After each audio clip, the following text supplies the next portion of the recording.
Miss Cleo, this ain't more than anything. There's lots to unpack here, as Clea from the Marvel Knights line has probably the most convoluted backstory of anyone in my current Marvel Legends collection. So, she's the daughter of Prince Orini, who's I've never heard of, whose father used to rule the Dark Dimension, and Umar is her mother, the sister of Dormammu. Okay, so she used to be a dark sorcerer who had worshipped Dormammu, not knowing that she was his niece or whatever it was, before falling in love with Doctor Strange and kind of marrying him until he died. Spoiler alert. And she became the Sorceress Supreme, and then helped bring him back to life or whatever. So, yeah, I probably missed a bunch of details, but hopefully that's the gist of it. I was just getting interested in the way the figure looked because I thought she looked really cool and unique, and I don't have enough sorcerers in my collection other than Strange because I really don't care about Baron Mordo or Wong or whatever. But hey, it's Doctor Strange's wife, sure. Why not? Here are the other figures in the line. You can see that it's part of the Build-A-Figure Mindless One wave. The Mindless One really does look really, really cool. I don't know who it is. I don't read a lot of Doctor Strange stuff. However, unfortunately, there's just not enough figures in here that I'm interested in to complete the Mindless One. You know, I've got Clea. I was thinking about Daredevil, maybe Blade, but I feel like nobody else really interests me here. I don't know, whatever. We've seen Luke Cage before, and I like his Netflix version better. And there's some art for Clea, and again, figure looking pretty cool. According to the sell sheet, bring the excitement and wonder of the Marvel Universe to your collection with Hasbro Marvel Legends Clea and other Marvel Knights action figures. Additional products each sold separately, subject to availability. Anyway, this is the Doctor Strange inspired Clea. It says here that it's inspired by its character's appearances in Marvel's Doctor Strange comics and makes a great addition to any collection of Marvel Legend action figures.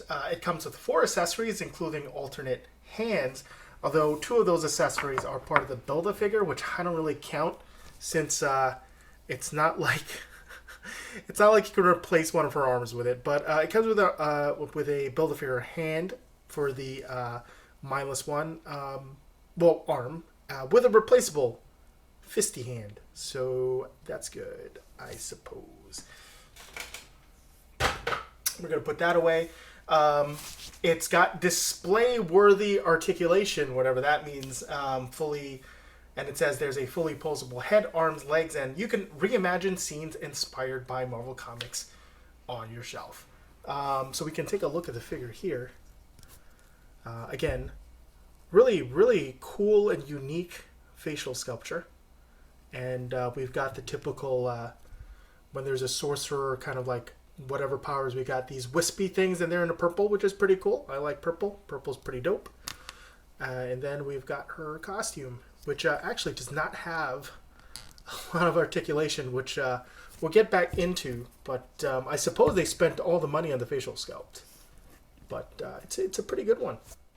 So as we get into the articulation, we've got swivel hinge ankles, double hinge knees, which are pinless, swivel thighs, ball jointed drop down hips, ball jointed torso hinge, standard ball jointed shoulders, ball jointed head, swivel hinge shoulders, double hinge elbows, which are also pinless, and then swivel hinge wrists. The head sculpt and paint application is absolutely one of the best in the line, and it really is baffling how an arguably unknown character like Clea can have a face sculpt like this, while iconic characters like Invisible Woman can look like they just smelled the thing's wet fart, and a little bit of the fart dust got on her shirt, and now she can always smell it, and it's just always there. Anyway, as we move into the figure comparisons to help you decide how the design language for this particular figure shapes up with others in the similar universes, we're bringing along other Hasbro figures from the G.I. Joe Classified line, which is actually in back, because I think we all know it's not really going to match up with G.I. Joe. But we've also got the Star Wars Black Series, Power Ranger Lightning Collection, and the standard and perfectly 6-inch scale 6-inch figure. And here we can also compare to one of the older molds in this X-Men Psylocke figure. And that's the one with all the pins and everything, whatever. So you can kind of see kind of the differences there.